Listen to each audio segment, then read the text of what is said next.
ঘুমন্ত ভেনেজুয়েলার প্রেসিডেন্টকে তুলে আনা ট্রাম্প ইরানে হামলা চালানোর কেন সাহস পাচ্ছেন না? কোন বাধায় থমকে গেছেন তিনি? এ নিয়ে বিভিন্ন মহলে চলছে নানা জল্পনা কল্পনা।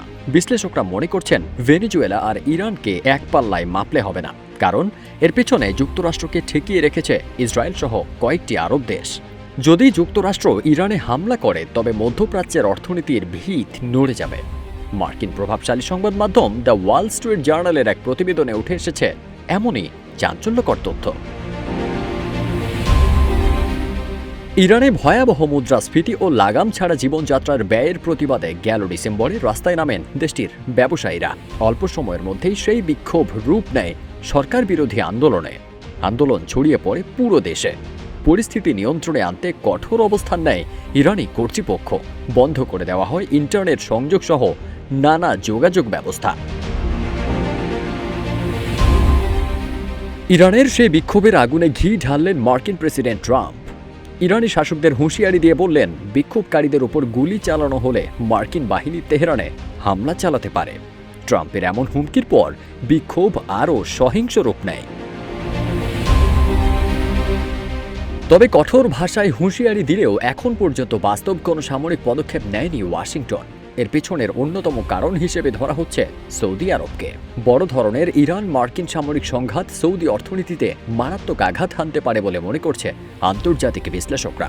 এই আশঙ্কায় রিয়াদ কূটনৈতিকভাবে সক্রিয় হয়ে ওঠে। পাশাপাশি ইরানের সর্বোচ্চ নেতা আয়াতুল্লাহ আলী খামেনিকে লক্ষ্য করে কোনো হামলা হলে তা সৌদি আরবের অভ্যন্তরীণ স্থিতিশীলতার উপর নেতিবাচক প্রভাব ফেলতে পারে বলে দেশটি যুক্তরাষ্ট্রকে সতর্ক করেছে। উপসাগরীয় আরব দেশগুলোর পক্ষ থেকে এ ধরনের বাধার পেছনে আরেকটি উদ্বেগ হল গুরুত্বপূর্ণ হরমুজ প্রণালীকে সচল রাখা।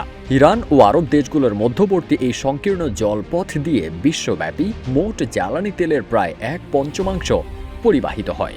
ইরানে হামলা হলে তেলবাহী জাহাজ চলাচল ব্যাহত হওয়ার আশঙ্কা রয়েছে, যা বৈশ্বিক জ্বালানির বাজারে মারাত্মক অস্থিরতা সৃষ্টি করতে পারে, যার নেতিবাচক প্রভাব মধ্যপ্রাচ্য সহ যুক্তরাষ্ট্রের অর্থনীতিতেও পড়বে।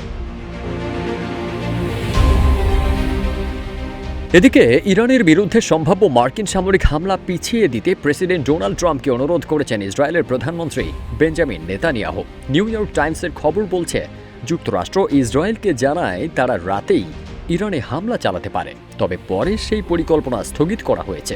মধ্যপ্রাচ্য বিষয়ক অনেক বিশ্লেষক মনে করেন মূলত হামলার সময় পিছিয়ে দিতে চায় ইসরায়েল, কারণ এই সময় ইরানে মার্কিন হামলা হলে ইসরায়েলকেও মিসাইলের পাল্টা আঘাত ঠেকাতে হবে।